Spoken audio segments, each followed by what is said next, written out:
Register তাদের নাকি একযোগে ট্রান্সফার করা হয়েছে। একজনে 10,000 টাকা চাইছে, একজনে 5,000 টাকা চাইছে। আমরা 3 থেকে 4 কার্য দিবসের বেশি সময় একদমই নেই।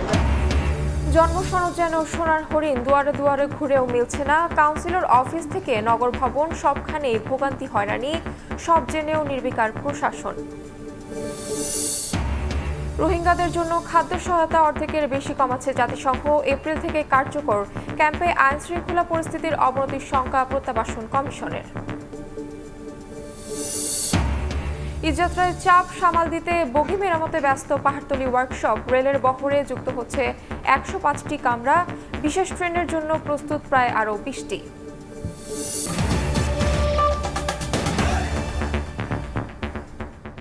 সকালের সময় সঙ্গে আছি আমি তাহমিনা তন্নি। জন্ম সনদ, এই নাগরিক অধিকার যেন সোনার হরিণ, অথচ দুয়ারে দুয়ারে ঘুরেও মিলছে না তা। কাউন্সিলর অফিস থেকে নগর ভবন সবখানে এই ভোগান্তি নিত্যসঙ্গী, আছে হয়রানিও, সব জেনেও যেন নীরব প্রশাসন। প্রিন্স আরেফিনের ছবিতে বাকিটা জানাচ্ছেন রৌনক নিয়ন্তা। জন্ম নিবন্ধন এটার কোনো মা বাবা আছে বলে আমার মনে হয় না, কিন্তু পাওয়া যায়। পয়সা দিলে ঠিকই চলে আসে। পয়সা দিলে যখন ঠিকই চলে আসে তাহলে পয়সা না দিলেও আসার কথা। এই সিস্টেমটা আমরা করতে পারছি না কেন? অন্তহীন এই ভোগান্তিই যেন নিয়তি, জানেন সরকার প্রধানও। তাহলে সমাধান কি? চোখ ফেরানো যাক মাঠের চিত্রে। সন্তান জন্মের পর কিংবা শিক্ষা প্রতিষ্ঠানে ভর্তি করতে প্রয়োজন জন্ম সনদ। তাই ছুটে চলা স্থানীয় কাউন্সিলর কার্যালয়। 5 আগস্টের পর কাউন্সিলর না থাকায় পাল্টেছে নিয়ম। তাই এ নিয়ে আর মাথা ব্যথা নেই কাউন্সিলরের দফতরের কর্তাদের। অথচ অনলাইনে জন্ম নিবন্ধনের আবেদনের কাজটি তাদেরই করে দেওয়ার কথা। আমারটা আজকে প্রায় 1 সপ্তাহ ধরে আমার ঘুরাইতেছে, বলতেছে যে ট্রান্সফার পুষ্টি সহকারে ট্রান্সফার করে ফেলেছে জানিয়ে ক্ষোভ ঝরেছে ভুক্তভোগীর কণ্ঠে। সবকিছু ওকে, খালি আঞ্চলিক নির্বাহী কর্মকর্তা সিগনেচার করে না, মানে সে নাই দিয়ে সিগনেচার করতে পারতেছে। ওই বাদ সহকারে যদি মারা যায় তাহলে সেইটা কি চলবে না? অভিযোগ রয়েছে এই কার্যালয়ে কর্মরত এক ব্যক্তির কাছে টাকা দেওয়ার পরও মেলেনি জন্ম সনদ। পরে সময় সংবাদকে সপ্তাহখানেকের ভোগান্তির কথা জানালেন ওই ভুক্তভোগী। উনি যেটা আমাকে বললো যে যারা বাদ রেজিস্টার তাদের নাকি একযোগে ট্রান্সফার করা হয়েছে। এখন এখানে বাদ রেজিস্টার আসছে না বিধায় আমার জিনিসটা পাইতে একটু সমস্যা হচ্ছে। এখনও নগর ভবন যাইনি, তবে আমি আজকে যাবো আর কি নগর ভবনে। জন্ম সনদ পেতে এবার যাত্রা নগর ভবনে।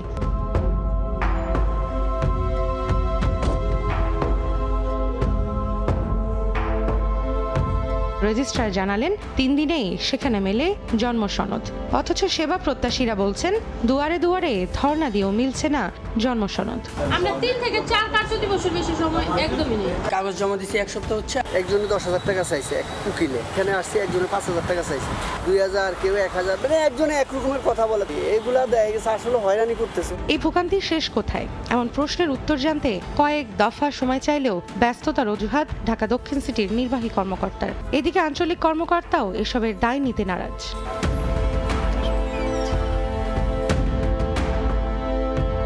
ক্যামেরাটা আপনি একটু বসেন ওই পাশে, আপনার ডাকবো।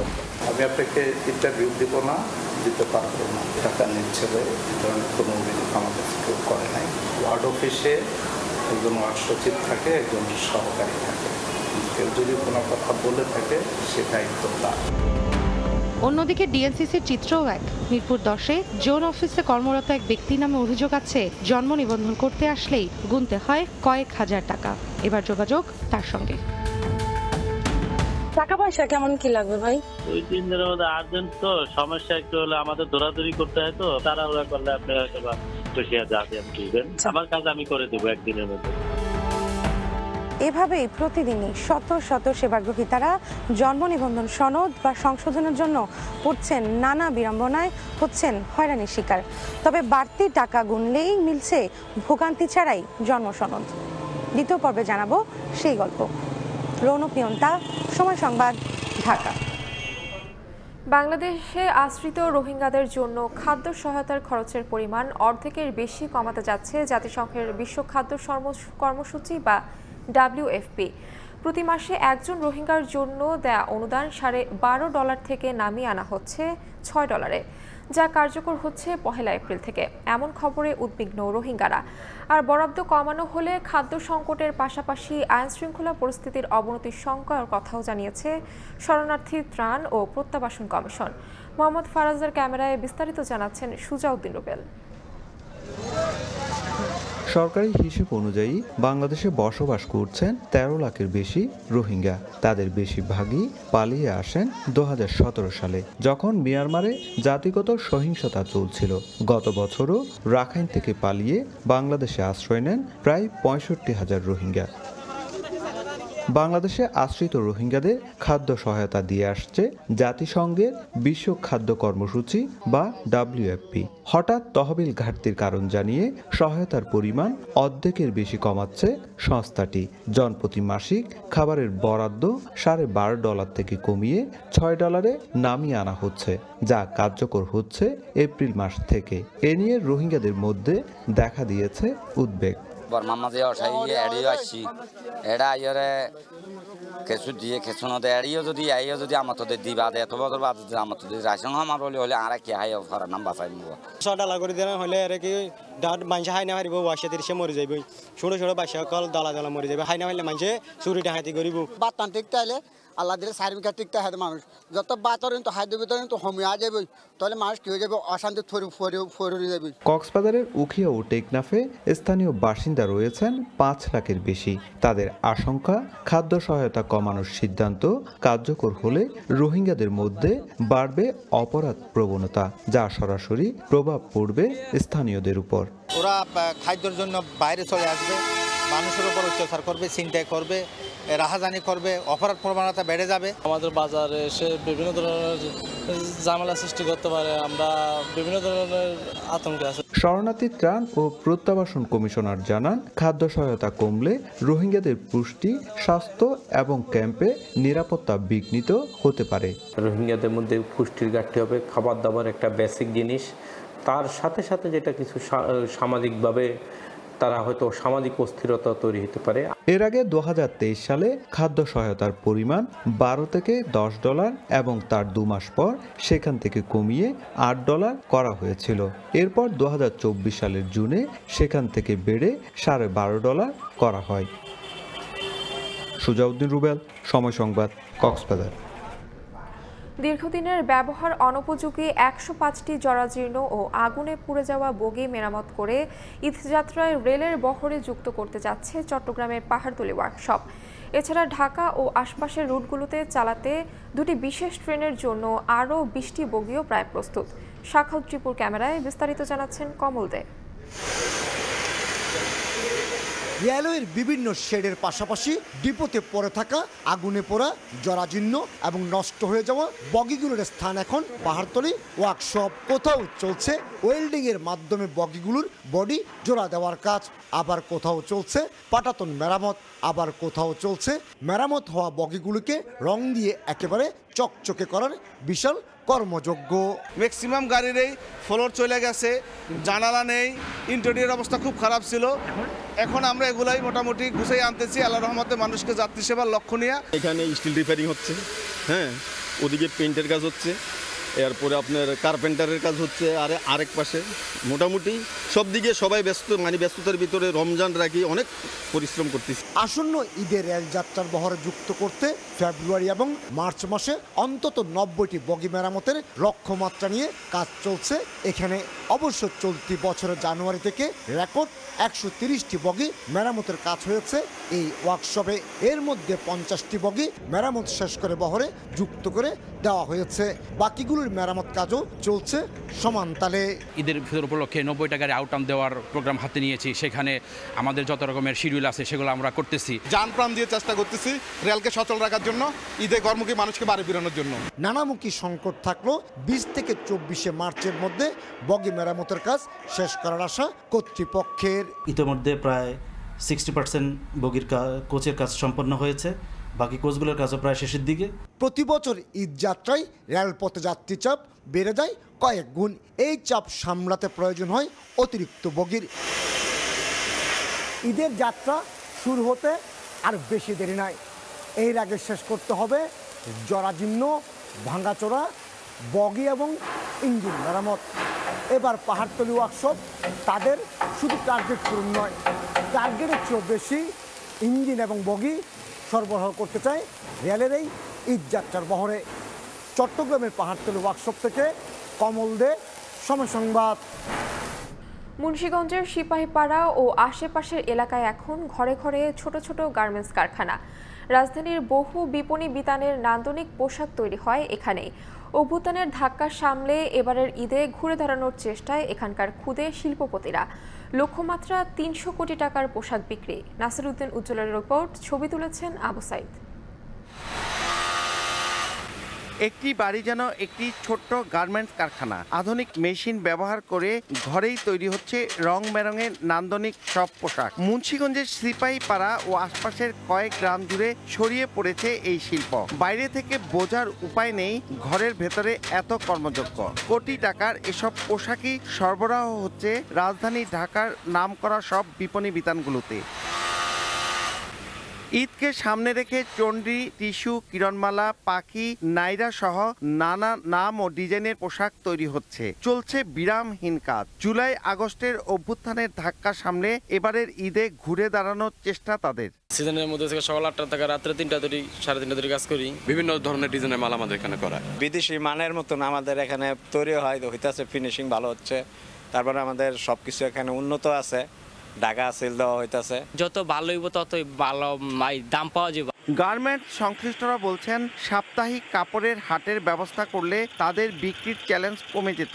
এই শিল্পের বিকাশে স্থানীয় বিসিককে এগিয়ে আসার আহ্বান তাদের। তো এখানে যে আমরা হাট বসাবো, এই হাটের মধ্যে তো কোনো লোকজন এত দূরে আসতে চায় না, গাড়ি ঘোড়ার যানজট অনেক সমস্যা, এই জন্য এখানে আসতে চায় না। তারা যদি আবেদন করে যোগাযোগ করে, আমরা জেলা প্রশাসনের সাথে যোগাযোগ করে সাপ্তাহিক তাদেরকে তাদের পণ্যগুলো ডিসপ্লে করার একটা ব্যবস্থা করতে পারি কিনা আমরা ভেবে দেখতে পারি।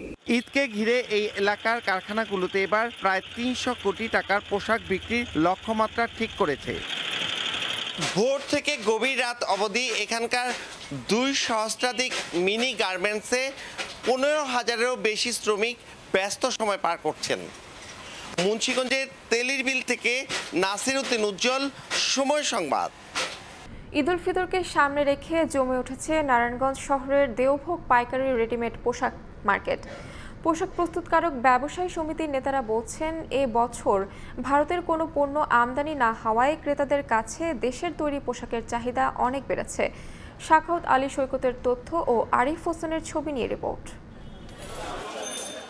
ঈদকে সামনে রেখে খুচরা ক্রেতা আর পাইকারদের ব্যাপক আনাগোনা। জমজমাট বেচাকেনা নারায়ণগঞ্জ শহরের দেওভোগ এলাকার রেডিমেড পোশাকের পাইকারি বাজারে।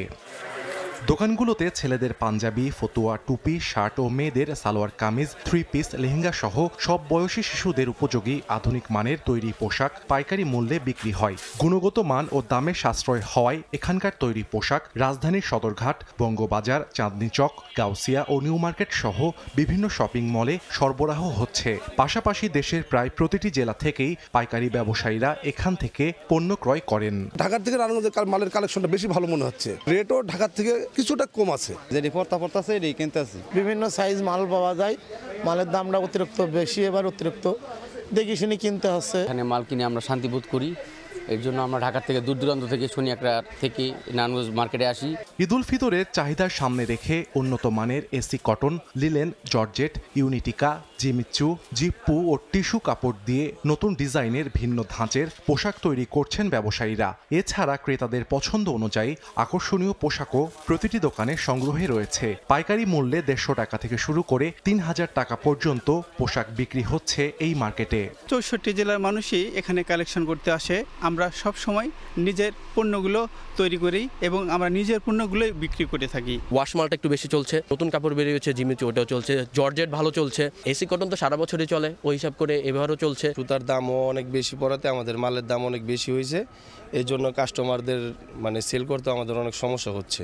এবছর ভারত থেকে কোনো পণ্য আমদানি না হওয়ায় দেশের তৈরি পোশাকের চাহিদা আগের তুলনায় বেড়েছে বলে জানান মার্কেট মালিক সমিতির নেতা।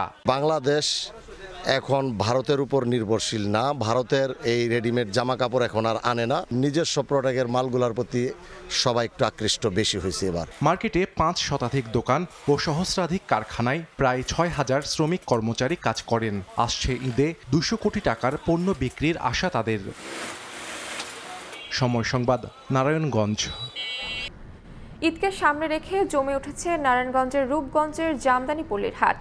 ভোর থেকে ক্রেতা বিক্রেতাদের হাটটাকে পুরো দমে চলছে বেচাকেনা। জামদানি হাটের খবর জানাতে এই মুহূর্তে সেখানে আছেন সহকর্মী শওকত আলী সৈকত। সরাসরি যাচ্ছি সেখানে। রূপগঞ্জ উপজেলার তারাবো পৌরসভার নোয়াপাড়া গ্রামে এই জামদানি দেশের ঐতিহ্যবাহী জামদানি পল্লী অবস্থিত। এই পল্লীতে প্রতি শুক্রবার সপ্তাহে একদিন জামদানি হাট বসে। ভোর থেকে শুরু হয়ে সকাল পর্যন্ত প্রায় 2-3 ঘন্টা ধরে এই জামদানি হাট বেচাকেনা হয়। আজকে শুক্রবার ভোর থেকেই সূর্যোদয়ের পর থেকেই এই জামদানি হাটে বেচাকেনা শুরু হয়েছে এবং আমরা দেখতে পাচ্ছি এখন পর্যন্ত এই হাটে জামদানি বেচাকেনা হচ্ছে। আমরা যেটা জামদানি তাঁতিদের কাছ থেকে যেটা আমরা জানতে পেরেছি যে এই নোয়াপাড়া গ্রামের প্রায় প্রতিটি ঘরেই জামদানি কারিগর এবং তাঁতিরা বসবাস করেন এবং তারা বংশ পরম্পরায় এই জামদানি পেশার সাথে যুক্ত রয়েছেন। প্রায় 3-4 শতাধিক জামদানি কারখানা এই জামদানি পল্লীতে রয়েছে এবং প্রায় 2000-এর অধিক কারিগর এই তাঁতি এই জামদানি পেশার সাথে যুক্ত রয়েছেন। এছাড়া প্রায় অর্ধশত বিক্রয় কেন্দ্র রয়েছে এই জামদানি পল্লীতে, যেখান থেকে পাইকারি এবং খুচরা মূল্যে সারা দেশে জামদানি সরবরাহ হয়ে থাকে। আজকে হাটের দিন আমরা ক্রেতা এবং বিক্রেতাদের কাছ থেকে আমরা যেটা জেনেছি যে এবছর জামদানি চাহিদা আগের তুলনায় অনেক বেড়েছে। ভারতের পণ্য, সব ধরনের পণ্য আমদানি বন্ধ থাকায় দেশীয় পণ্য হিসেবে ঐতিহ্যবাহী জামদানির চাহিদা অনেক বেড়েছে এবং তবে ক্রেতারা যেটা আমাদেরকে বলছেন যে এবছর দাম কিছুটা বেশি। সে বিষয়ে বিক্রেতারা আমাদেরকে বলছেন যে কাঁচামালের দাম, সুতার দাম এবং অন্যান্য যে সামগ্রী রয়েছে জামদানি বুননের এবং কারিগরদের তাঁতিদের মজুরি বৃদ্ধি পাওয়ায় এবছর জামদানি একটু বেশি দামে বিক্রি করতে হচ্ছে। তো এইখানকার এই ঐতিহ্যবাহী জামদানি শুধু রাজধানী ঢাকা নয়, দেশের অধিকাংশ প্রায় সবগুলো জেলাতে সরবরাহ হয়ে থাকে। তো এই ছিল নারায়ণগঞ্জের রূপগঞ্জের জামদানি হাটের সবশেষ পরিস্থিতি। সরাসরি যুক্ত ছিলাম নারায়ণগঞ্জের রূপগঞ্জে। কিশোরগঞ্জের হাওড়া অঞ্চলে ঘোড়াউত্রা নদীতে নির্মাণ করা হচ্ছে জেলার সবচেয়ে বড় দীর্ঘ পাকা সেতু। এরই মধ্যে শেষ হচ্ছে 25% কাজ। এলাকাবাসীরা বলছে সেতুর কাজ শেষ হলে জেলার শহর হয়ে হাওড়বাসী সারা দেশে সহজে যাতায়াত করতে পারবেন। নূর মোহাম্মদের পাঠানো তথ্য ও ছবি নিয়ে রিপোর্ট। হাওড়ের মাঝে চলছে নির্মাণযজ্ঞ, পাকা অবকাঠামো নির্মাণে ব্যস্ত শ্রমিকরা। কিশোরগঞ্জের হাওড়াঞ্চল মিঠামইন উপজেলার শান্তিপুর ও গোপদিঘি এলাকার মাঝে ঘোড়াউত্রা নদীতে নির্মাণ করা হচ্ছে 1.2 কিলোমিটার দীর্ঘ সেতু। জেলার সবচেয়ে বড় এই সেতু হাওড়বাসীর দীর্ঘদিনের দাবি ছিল। এলাকাবাসী বলছেন স্থানীয়দের নৌকায় নদী পার হয়ে জেলা সদরে যেতে হতো। সেতুটি নির্মাণ করা হলে হাওড়ের সড়ক যোগাযোগের নতুন দিগন্তের সূচনা হবে। নৌকা দিয়ে আমরা গরু বাছুর নিয়ে নদীর সাঁতরায় যাইতাম। এখন দেখা গেল আপনার বৃষ্টি হলে আমরা এই গাড়ি টাড়ি দিয়ে একদম যাতায়াত ব্যবস্থা সহজ হয়ে যাবে। স্বপ্ন ছিল ব্রিজ হইবার, এই স্বপ্ন আল্লাহ বাস্তবায়ন করছে। আগে এই নৌকাটা পার হয়ে গেছি, আইসি আবার মাঝে মাঝে ডুবলাম, এই হাত উঠছি। এলজিডি বলছে 174টি পাইল নির্মাণ সহ সেতুর 30 ভাগ কাজ শেষ হয়েছে। পাইল ক্যাপের কাজ চলছে, কলামের কাজ চলছে, এছাড়া আমাদের আনুষঙ্গিক যে কাজগুলো এগুলো চলমান রয়েছে। সেতুর যে মূল পিলার পিয়ারের কাজ কাস্টিং সমাপ্ত হয়ে গেছে এবং সেতুটি এখন বর্তমানে দৃশ্যমান। কাজ পুরোদমে এগিয়ে চলছে, এভাবে এগিয়ে যেতে থাকলে দেশের মধ্যে আমরা কাজটা শেষ করতে পারবো। এলজিডির তথ্যমতে সেতুটির নির্মাণে ব্যয় ধরা হয়েছে প্রায় 146 কোটি টাকা। চলতি বছরের 16 নভেম্বর প্রকল্পের কাজ শেষ হওয়ার কথা রয়েছে। সময় সংবাদ, কিশোরগঞ্জ। বিদ্যুৎ গ্যাস সুবিধার পরও ফাঁকা পড়ে আছে নরসিংদীর বেসিক শিল্পনগরী। নানা অব্যবস্থাপনায় গড়ে উঠছে না শিল্প প্রতিষ্ঠান, যদিও 90 কোটি টাকা ব্যয় করা হয়েছে সম্প্রসারণ। ব্যবসায়ীদের অভিযোগ, বিগত সরকারের মদতপুষ্টরা পেয়েছে প্লট বরাদ্দ, এতে প্রকৃত উদ্যোক্তারা বঞ্চিত হওয়ায় শিল্প কারখানা গড়ে উঠছে না। মাহমুদুল হাসান মাহফুজের ছবিতে আশিকুর রহমানের পিয়ালের পাঠানো রিপোর্ট।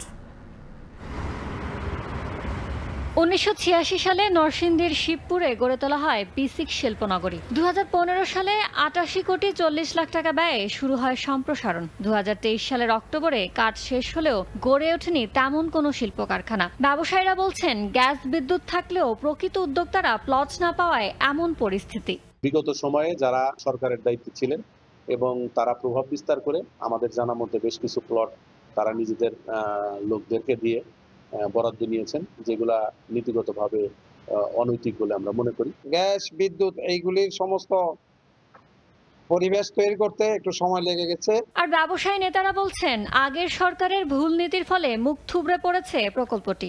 বিগত সরকারের ভুল নীতি এবং ভ্রান্ত নীতির কারণে আসলে এখানে কিছু অব্যবসায়ীদেরকে আসলে প্লট দেওয়া হয়েছে। সেই বাস্তবতায় এখন কিন্তু এই প্রজেক্টটি মুখ থুবড়ে পড়েছে। ছোট্ট করে একটা ইন্ডাস্ট্রি করতে তার বিনিয়োগ করতে হয় 10 কোটি টাকা, তার মিনিমাম 1 লক্ষ স্কোয়ার ফিট দরকার, 50,000 স্কোয়ার ফিট দরকার। এখানে দেখলাম এই শিল্পটা আসলে 30 একর জমি হওয়াতে 6,000 স্কোয়ার ফিটের প্লট করছে।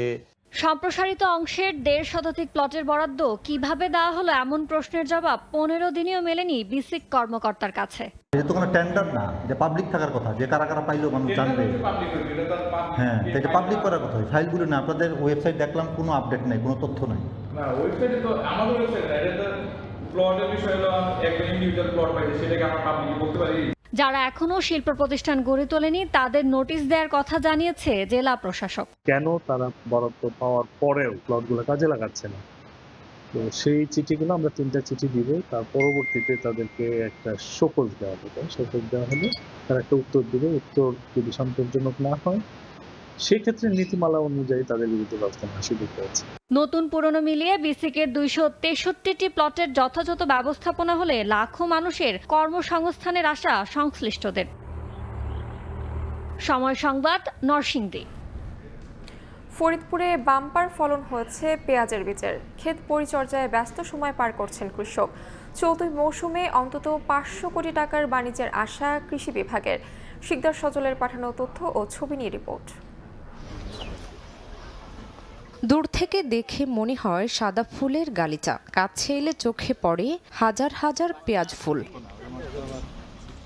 দেশে পেঁয়াজ উৎপাদনের দ্বিতীয় শীর্ষ জেলা ফরিদপুর। এখানে সবচেয়ে বেশি উৎপাদন হয় পেঁয়াজের বীজ। চলতি মৌসুমে 1854 হেক্টর জমিতে 960 মেট্রিক টনের বেশি বীজ উৎপাদন লক্ষ্যমাত্রা নির্ধারণ করেছে কৃষি বিভাগ। আবহাওয়া ভালো হওয়ায় ফলন হয়েছে বাম্পার। নভেম্বর ডিসেম্বরে আবাদ শুরু হওয়ায় ফলন উঠবে এপ্রিল মেতে। তবে চলতি মৌসুমে মৌমাছি না থাকায় হাত দিয়েই পরাগায়ন করতে হচ্ছে। পরাগায়ন করে এই মৌমাছির চাহিদাটা পূরণ করি, তাতে দানাটা খুব ভালো হয়। হাত দিয়ে পরাগায়নটা করলে পুরো বীজটা পুষ্ট হবে। আল্লাহর আশীর্বাদে অনেক লাভবান হয়েছে। দানাটা পরাগায়ন করলে পরে এই মধুটা এই এক দানা থেকে আরেক দানায় যায়, বীজটা পুষ্টিকর হয়, বীজটা ভালো হয় এবং কাস্টমার দেখে পছন্দ হয়। ফরিদপুরে এখন নতুন একটা দর্শনীয় স্থান হয়ে গেছে এই ফুলের, পেঁয়াজের ফুলের এই জায়গাটা, তো এটাই দেখতে অনেক ভালো লাগতেছে। বাণিজ্যিকভাবে পেঁয়াজ বীজ উৎপাদন বাড়াতে সার্বিক সহযোগিতার আশ্বাস কৃষি বিভাগের। বিভিন্ন সময় কৃষকদের মাঝে আমাদের মাঠ পর্যায়ে যারা উপসহকারী কৃষি কর্মকর্তা আছে তাদের মাধ্যমে গ্রুপ মিটিং করা হচ্ছে এবং আশা করছি যে এবছর আমাদের যে আবহাওয়া অনুকূল এখন পর্যন্ত আছে, আমাদের যে লক্ষ্যমাত্রা, এই লক্ষ্যমাত্রা আমরা অর্জন করতে সক্ষম হব। কৃষি বিভাগের তথ্য মতে চলতি বছর পেঁয়াজ বীজের বাণিজ্য হবে অন্তত 500 কোটি টাকা। সময় সংবাদ, ফরিদপুর। রমজান ও গরমে লেবুর চাহিদা বেড়েছে কয়েক গুণ, দামও চড়া। এ কারণে মানিকগঞ্জের লেবু বাগানগুলোতে পাইকারদের ব্যাপক আনাগোনা।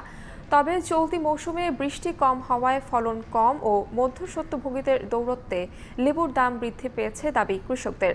রমজান আলীর তোলা ছবি ও মোহাম্মদ ইউসুফ আলীর তথ্যের রিপোর্ট। এলাচ, কাগজি ও কলম্বো জাতের লেবুর বাগান রয়েছে মানিকগঞ্জে। রমজান ও গরমে লেবুর চাহিদা থাকায় অপরিপক্ক লেবুও গাছ থেকে নামাচ্ছেন অনেকে। কৃষকের বাগান থেকে শুরু করে লেবু কয়েকটি হাত ঘুরে যাচ্ছে ভোক্তাদের কাছে। এতে দাম বেশি হওয়ায় বিপাকে ক্রেতা। তবে কৃষকের পকেটেও তেমন একটা যাচ্ছে না অতিরিক্ত লাভের টাকা।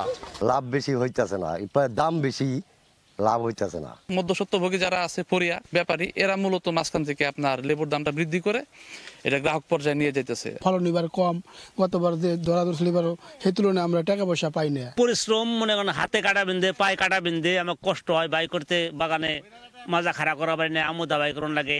চলতি মৌসুমে বৃষ্টি কম হওয়ায় লেবুর ফলন কম হয়েছে, তার মধ্যে মধ্যস্বত্বভোগীদের দৌরাত্ম্য তো আছেই। এ কারণে লেবুর দাম চড়া, তবে চাহিদা অনুযায়ী সরবরাহ দিতে চেষ্টা করা হচ্ছে জানায় কৃষি বিভাগ।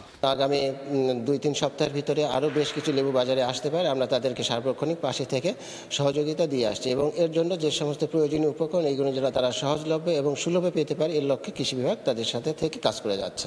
কৃষি বিভাগের তথ্য মতে জেলার 3টি উপজেলায় 200 হেক্টর জমিতে লেবুর চাষ হয়েছে। সময় সংবাদ, মানিকগঞ্জ। মেক্সিকোর জন্য 1 মাসের শুল্ক অব্যাহতি ঘোষণা দিয়েছে মার্কিন প্রেসিডেন্ট ডোনাল্ড ট্রাম্প। বৃহস্পতিবার মেক্সিকোর প্রেসিডেন্ট ক্লাউডিয়া শেইনবামের সঙ্গে আলোচনার পর এই সিদ্ধান্ত নেন ট্রাম্প। তবে কানাডার বিষয় ছিলেন নীরব। এদিকে নতুন করে ট্রাম্পের শুল্ক আরোপে কানাডা ও চীন জুড়ে শুরু হয়েছে অনিশ্চয়তা। যুক্তরাষ্ট্র মেক্সিকো কানাডা বাণিজ্য চুক্তির আওতাধীন মেক্সিকোর সব পণ্য 1 মাসের জন্য শুল্কমুক্ত থাকবে। স্থানীয় সময় বৃহস্পতিবার মেক্সিকোর প্রেসিডেন্ট ক্লাউডিয়া শেইনবামের সঙ্গে আলোচনার পর এই সিদ্ধান্ত নেন মার্কিন প্রেসিডেন্ট ডোনাল্ড ট্রাম্প। সামাজিক মাধ্যম ট্রুথ সোশ্যালে দেয়া এক পোস্টে ট্রাম্প জানান এই সিদ্ধান্ত 2রা এপ্রিল পর্যন্ত কার্যকর থাকবে। মেক্সিকোর পণ্যের ওপর শুল্ক বাতিলের সিদ্ধান্তের জন্য প্রেসিডেন্ট ট্রাম্পকে ধন্যবাদ জানান প্রেসিডেন্ট ক্লাউডিয়া। তিনি বলেন মেক্সিকো থেকে যুক্তরাষ্ট্রে ফেন্টালিন পাচার রোধে উভয় দেশ একসঙ্গে কাজ করে যাবে। আমি প্রেসিডেন্ট ট্রাম্পকে এই মাসের ফলাফল উপস্থাপন করেছি, বিশেষ করে মেক্সিকো থেকে যুক্তরাষ্ট্রে ফেন্টালিন পাচার হ্রাসের বিষয়ে। তবে মেক্সিকো শুল্ক অব্যাহতি পেলেও কানাডার বিষয়ে এখনো কোনো ঘোষণা দেননি প্রেসিডেন্ট ট্রাম্প। যদিও মার্কিন বাণিজ্য মন্ত্রী জানিয়েছিলেন কানাডার ক্ষেত্রেও একই ধরনের অব্যাহতি আসার সম্ভাবনা রয়েছে।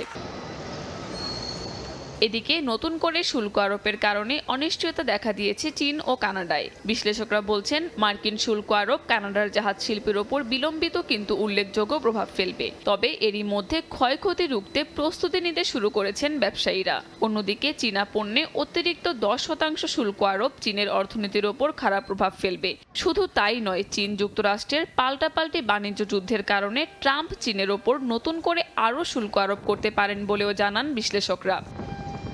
কাকুলিয়া আখতার, সময় সংবাদ।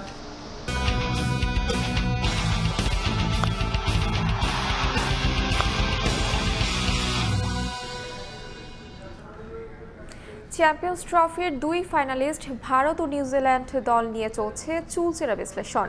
কেউ এগিয়ে রাখছে নিউজিল্যান্ডকে, কেউ ফেভারিট মানছে ভারতকে। তবে দু দলের ক্রিকেটাররাই আসর জুড়ে দাপট দেখিয়েছে ব্যাটে বলে। যদিও এক মাঠেই টুর্নামেন্টের সব ম্যাচ খেলায় ফাইনালে বাড়তি সুবিধা পাবে টিম ইন্ডিয়া। চ্যাম্পিয়ন্স ট্রফির হাই ভোল্টেজ ফাইনাল ম্যাচ নিয়ে শুরু হয়েছে কথার লড়াই। কে কার চেয়ে এগিয়ে, কোন খেলোয়াড় হবেন তুরুপের তাস, তা নিয়ে চলছে চুলচেরা বিশ্লেষণ। কেউ ভারতকে এগিয়ে রাখছেন, আবার অনেকেই প্রশংসায় ভাসাচ্ছেন নিউজিল্যান্ডকে। তবে এবার দেখে নেওয়া যাক চ্যাম্পিয়ন্স ট্রফিতে পারফরমেন্স আর শক্তিমত্তায় কোন দল কতটা এগিয়ে। গ্রুপ পর্বে ম্যান ইন ব্লুদের বিপক্ষে হারলেও ব্যাটে বলের পরিসংখ্যানে এগিয়ে নিউজিল্যান্ড। এবারের আসরে উইল্লোবাজি করছেন রাচিন রবীন্দ্র। 3 ম্যাচের 2টিতেই তুলে নিয়েছেন সেঞ্চুরি। রাচিনের চেয়ে মাত্র 1 রান বেশি নিয়ে সবার ওপরে ইংলিশ ব্যাটার বেন ডাকেট। তবে ফাইনাল ম্যাচে তাকে ছাড়িয়ে যাওয়ার সুযোগ রয়েছে রাচিনের সামনে। মেগা ফাইনালে ভারতের গলার কাটা হতে পারেন 25 বছর বয়সী এই অলরাউন্ডার। রাচিন ছাড়াও ব্যাট হাতে প্রতিপক্ষকে চ্যালেঞ্জ ছুড়ে দিচ্ছেন টম লেইথাম এবং কেইন উইলিয়ামসনও। 4 ম্যাচে 1টি করে সেঞ্চুরি ও 50 পেয়েছেন এই 2 ব্যাটার। এদিকে রাচিনের মতো ভারত দলের ভরসার নাম বিরাট কোহলি। 4 ম্যাচে 217 রান করে সর্বোচ্চ রান সংগ্রহের তালিকায় আছেন 4র্থ স্থানে। ফাইনালে শীর্ষস্থানের জন্য রাচিনের সঙ্গে লড়াই চালিয়ে যাবেন বিরাট। এছাড়া 195 রান করেছেন শ্রেয়াস আইয়ার। চ্যাম্পিয়ন্স ট্রফিতে এবারই সবচেয়ে বেশি সেঞ্চুরি হাঁকিয়েছেন ব্যাটাররা। আসরে মোট সেঞ্চুরি দেখা মিলেছে 13টি। ব্যক্তিগত পারফরমেন্সে বোলিংয়েও ভারতের চেয়ে এগিয়ে নিউজিল্যান্ড। দুবাইয়ে গ্রুপ পর্বের শেষ ম্যাচে ভারতকে একাই চাপে ফেলে দেন ম্যাট হেনরি। 42 রান দিয়ে তুলে নিয়েছেন শুভমান গিল, বিরাট কোহলি সহ 5 উইকেট। 4 ম্যাচে 10 উইকেট নিয়ে হেনরি এখন পর্যন্ত সর্বোচ্চ উইকেট টেকার। তাই ডানহাতি এই পেসারকে নিয়ে আলাদাভাবে চোখ রাখতে হবে ভারতকে। এছাড়া 7 উইকেট নিয়ে তালিকার 3-এ মিচেল স্যান্টনার। এদিকে টুর্নামেন্টে ফাইফার রয়েছে ভারতের 2 বোলার মোহাম্মদ শামি ও বরুণ চক্রবর্তীর। 8 উইকেট নিয়ে তালিকার 2-এ সামি আর 7 উইকেট নিয়ে 3-এ আছেন বরুণ। পরিসংখ্যানে নিউজিল্যান্ড কিছুটা এগিয়ে থাকলেও ফাইনালে ফেভারিটের তকমা নিয়েই মাঠে নামবে ভারত। কারণ নিউজিল্যান্ড লাহোর, করাচি, রাওয়ালপিন্ডি, দুবাই ঘুরে সব ম্যাচ খেলেছে। সেখানে ভারত চ্যাম্পিয়ন্স ট্রফির সব ম্যাচ খেলছে একই মাঠে। কিছুটা এগিয়ে থেকে ভারত যে ফাইনালে নামবে তা আর বলার অপেক্ষা রাখে না। রিফাতুল ইসলাম মিরন, সময় সংবাদ।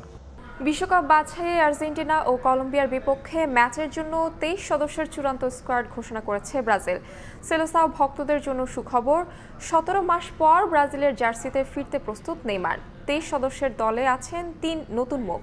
52 জনের প্রাথমিক দল থেকে বাদ পড়েছেন অস্কার। তরুণ সেন্সেশন এস্তেভাও 23 দলের মধ্যে থাকলেও সুযোগ হয়নি রিয়াল মাদ্রিদ স্ট্রাইকার এনরিকের।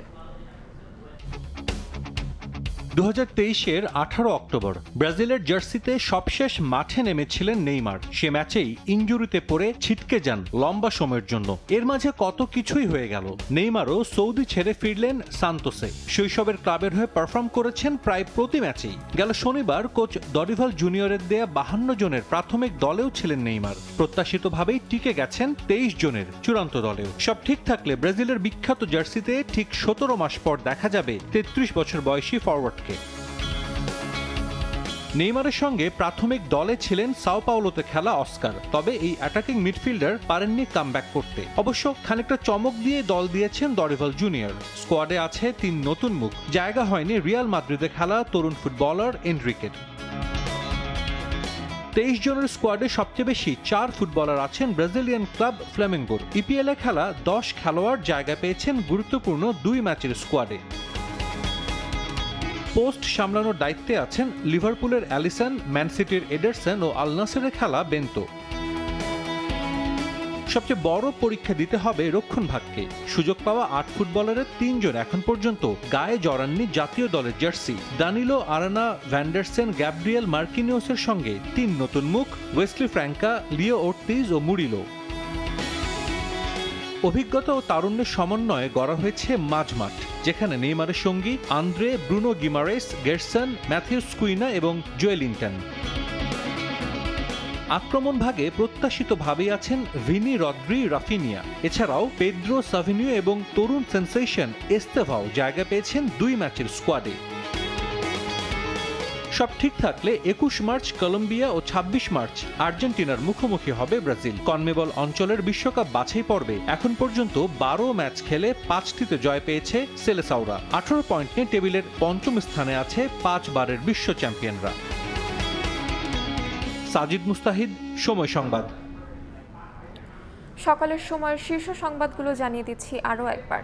বাদ রেজিস্টার তাদের নাকি একযোগে ট্রান্সফার করা হয়েছে। একজনে 10,000 টাকা চাইছে, একজনে 5,000 টাকা চাইছে। আমরা 3 থেকে 4 কার্যদিবসের বেশি সময় একদমই নেই।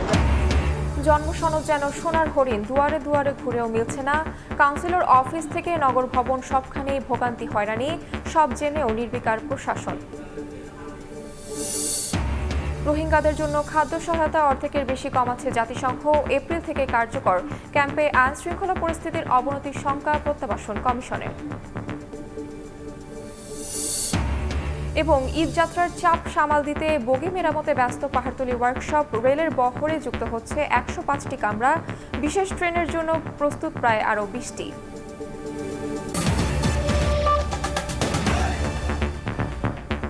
এই ছিল সকালের সময়। সঙ্গে থাকুন সময়ের।